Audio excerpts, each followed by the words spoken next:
दोस्तों, शेयर बाजार में कंपनियां समय समय पर कॉर्पोरेट एक्शन के जरिए कुछ न कुछ नवीन घोषणाएं करती रहती हैं। इनमें से कुछ तो शेयर धारकों के लिए बहुत हितकर व लाभप्रद भी होता है और लंबे समय में ये शेयर धारकों के लिए मल्टी बैगर रिटर्न भी बनाकर देता है। स्टॉक स्प्लिट भी ऐसा ही एक कॉर्पोरेट एक्शन है जो निवेशकों में काफी जोश जगा देता है।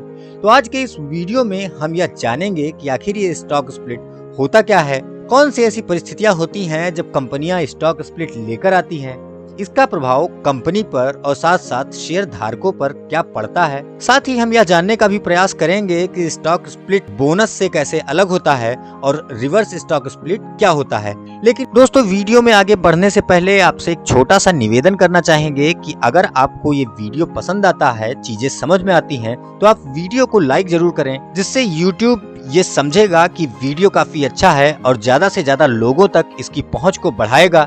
साथ ही अगर आप चैनल पर नए हैं तो चैनल को सब्सक्राइब करके बेल आइकन जरूर दबाएं, जिससे आने वाले समय में हमारे सभी वीडियोस की नोटिफिकेशन आप तक आसानी से पहुंचती रहे।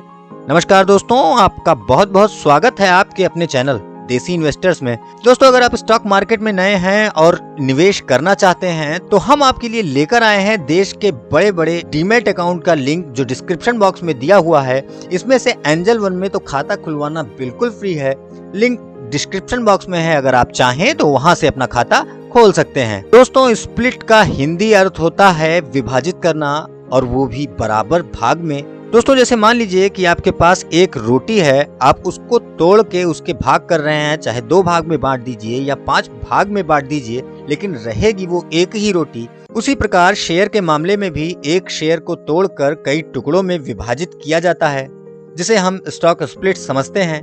ये विभाजन कंपनी के बेस प्राइस यानी फेस वैल्यू पर आधारित होता है। जैसे सामने आप एक उदाहरण के रूप में देख रहे होंगे कि एक शेयर है जिसकी फेस वैल्यू प्रारंभ में 10 रहती है, उसको 2 टुकड़ों में तोड़ दिया गया तो दोनों की फेस वैल्यू 5-5 रुपए हो गई। इसी प्रकार इसी शेयर को 5 टुकड़ों में भी तोड़ा जा सकता है, जिसमें हर एक शेयर की फेस वैल्यू 2 रुपए हो गई, लेकिन ये पांचों शेयर मिलाकर उस एक शेयर की ही वैल्यू रख रहे हैं, यानी उसी एक शेयर के कीमत के बराबर ये पांचों शेयर हो जाएंगे। अगर आपको फेस वैल्यू नहीं पता है तो आप फेस वैल्यू वाला वीडियो देख सकते हैं, लिंक ऊपर आई बटन पर और नीचे डिस्क्रिप्शन बॉक्स में आपको मिल जाएगा। कभी कभी कंपनियों का शेयर मूल्य इतना ज्यादा बढ़ जाता है कि वो आम आदमी की पहुंच से बाहर हो जाता है और संख्या सीमित होने के कारण ये शेयर केवल कुछ लोगों के पास ही रह जाता है। तो ऐसी परिस्थिति में कंपनियां स्टॉक स्प्लिट लेकर आती हैं, जिससे शेयरों की संख्या भी बढ़ जाती है, साथ ही साथ उसका प्राइस भी नीचे आ जाता है। एनएससी की वेबसाइट पर अगर आप स्टॉक स्प्लिट का कॉर्पोरेट एक्शन देखना चाहें तो इस तरीके से लिख के आता है कि फेस वैल्यू स्प्लिट यानी सब डिवीजन फ्रॉम RS10 पर शेयर टू RS2 पर शेयर। इसका मतलब कि इस कंपनी के शेयर की फेस वैल्यू यानी सब डिवीजन 10 रुपए से घटकर 2 रुपए हो रही है। तो इस प्रकार शेयरों की संख्या भी बढ़ जाएगी और एक शेयर 5 टुकड़ों में विभाजित हो जाएगा। गणितीय विधि से इसको लिखने के लिए आप इस प्रकार लिखेंगे, जैसे 1:5 के अनुपात में, जिसमें 1 आपका वास्तविक शेयर होता है और 5 स्प्लिट होने के बाद जितने शेयर होने होते हैं वो लिखा होता है, यानी एक शेयर के 5 भाग इसमें होने वाले हैं। इसका मतलब प्रति एक शेयर की होल्डिंग के 5 शेयर आने वाले समय में हो जाएंगे। अब दोस्तों, इसे हम एक उदाहरण से समझने का प्रयास करते हैं। मान लीजिए पहले आपके पास किसी कंपनी के 10 शेयर थे, जिसमें से हर शेयर का मूल्य 600 रुपए था और आपने कुल 6000 रुपए निवेश किए थे। उसके बाद स्प्लिट का एक्शन आता है और 1:5 के अनुपात में आपको स्प्लिट मिल जाता है। तो आपके पास जहां पहले 10 शेयर थे वो बढ़ के अब 50 शेयर हो जाएंगे, लेकिन शेयर का मूल्य भी उसी अनुपात में घट जाएगा और एक एक शेयर का मूल्य 120 रुपए हो जाएगा। अभी भी आपकी निवेशित राशि कुल 6000 रुपए के आसपास ही रह जाएगी। अब स्टॉक स्प्लिट होने के बाद बैलेंस शीट में इसका क्या प्रभाव पड़ने वाला है उसको जानने की कोशिश करते हैं। इसका फर्क कहाँ आएगा? शेयर होल्डर्स इक्विटी में। मान लेते हैं कि कंपनी के पास शेयर कैपिटल के रूप में कुल 5 करोड़ रुपए थे, जिसमें से 10 रुपए की फेस वैल्यू वाले कुल 50 लाख शेयर थे और रिजर्व कंपनी के पास कुल 40 करोड़ रुपए का था। तो कंपनी का कुल नेटवर्क 45 करोड़ रुपए के आसपास था। तो स्टॉक स्प्लिट 1:5 के बाद कंपनी के बैलेंस शीट पर इसका क्या प्रभाव पड़ा? शेयर कैपिटल 5 करोड़ पहले था, अब भी 5 करोड़ रुपए का ही होगा, लेकिन फेस वैल्यू जहां पर पहले 10 रुपए की थी वो अब घट के 2 रुपए ही रह जाएगी और जहां पर पहले 50 लाख शेयर थे वो अब बढ़ के 2.5 करोड़ शेयर के आसपास हो जाएंगे। वहीं कंपनी के रिजर्व पर कोई प्रभाव नहीं पड़ा और कंपनी का नेटवर्थ अभी भी 45 करोड़ रुपए है।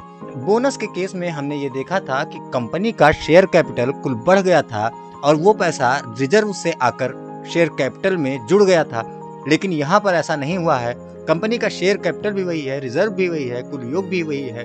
तो परिवर्तन कहाँ हुआ? परिवर्तन सिर्फ और सिर्फ फेस वैल्यू में हुआ और शेयरों की संख्या में हो गया। यही एक मूलभूत अंतर है जो स्टॉक स्प्लिट को बोनस से अलग करता है। अगर आपने बोनस वाला वीडियो नहीं देखा है तो ऊपर आई बटन पर और नीचे डिस्क्रिप्शन बॉक्स में आपको वो वीडियो मिल जाएगा, आप बोनस भी वहां से देख सकते हैं। अब दोस्तों, स्टॉक स्प्लिट के फायदे जानने के लिए हम लोग एक नजर डाल लेते हैं विप्रो कंपनी की शेयर प्राइस पर। तो आप देखेंगे कि विप्रो कंपनी का शेयर प्राइस इस समय 84,000 रुपए से भी ज्यादा है, जबकि कंपनी का कुल मार्केट कैप 35,000 करोड़ के आसपास चल रहा है।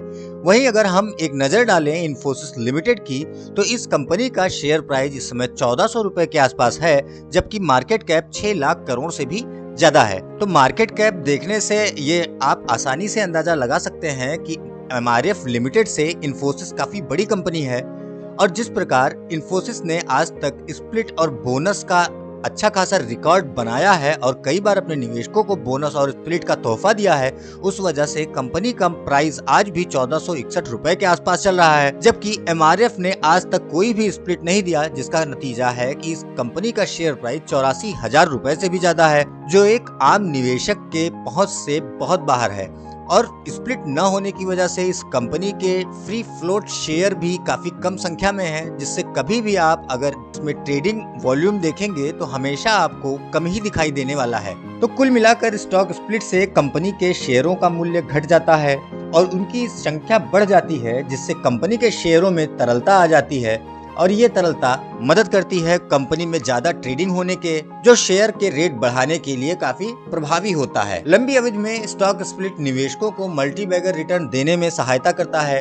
स्टॉक स्प्लिट को बाजार काफी अच्छे नजर से देखता है, जिससे ग्राहकों का रुझान इस कंपनी की ओर बढ़ता है और ज्यादा डिमांड बढ़ने से इसका प्रभाव इसके शेयर प्राइस पर पड़ता है और कम समय में ही शेयर के रेट बढ़ने के चांसेस ज्यादा हो जाते हैं। साथ ही स्टॉक स्प्लिट आने से लोगों को लगता है कि कंपनी के शेयर प्राइस काफी ऊंचे स्तर पर पहुंच गए थे, जिससे कंपनी को स्प्लिट देना पड़ा और कंपनी में इतनी ज्यादा डिमांड है कि आगे भी इसके रेट बढ़ने की संभावना है, तो लोग काफी ज्यादा इस कंपनी के ऊपर आकर्षित होते हैं, जिसका प्रभाव आपके शेयरों पर पड़ सकता है। लेकिन हम लोगों का ध्यान बोनस और स्प्लिट जैसे कॉर्पोरेट एक्शन पर नहीं, कंपनी के बढ़ने की क्षमता पर आधारित होना चाहिए, क्योंकि अल्टीमेटली जो परिणाम हमको मिलना होता है वो कंपनी के शेयर प्राइस बढ़ने से मिलता है। हम लोग ऐसे मौके पर प्रवेश कंपनी में नहीं कर सकते हैं जब उसमें किसी कॉर्पोरेट एक्शन की घोषणा हुई हो, क्योंकि सिर्फ कॉर्पोरेट एक्शन की घोषणा होने से अगर आप कंपनी में घुसेंगे तो हो सकता है कि आपके लिए ये नुकसानदायक भी हो। इसलिए जब भी आप किसी भी कंपनी में प्रवेश करें तो आप अपना फोकस कंपनी के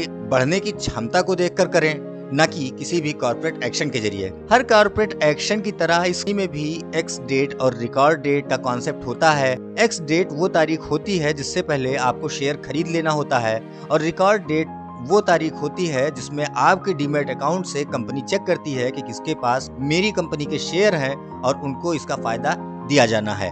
अब दोस्तों, चलते चलते आपको रिवर्स स्टॉक स्प्लिट बताना चाहूंगा। ये ठीक स्प्लिट का उल्टा होता है। कभी कभी कंपनियों का शेयर प्राइस इतना ज्यादा घट जाता है कि वो स्टॉक एक पेनी स्टॉक की तरह दिखने लगता है और पेनी स्टॉक बनने से कंपनी के ऊपर नकारात्मक प्रभाव पड़ता है, जिस वजह से कंपनियां 2, 3 या 4 शेयर को मिलाकर एक शेयर में तब्दील कर देती हैं, जिससे उसका रेट बढ़ जाता है और वो स्टॉक पेनी स्टॉक के लिस्ट से बाहर आ जाता है। लेकिन इसका प्रभाव बाजार में नकारात्मक पड़ता है और लोग इस कंपनी को अच्छा नहीं समझते हैं।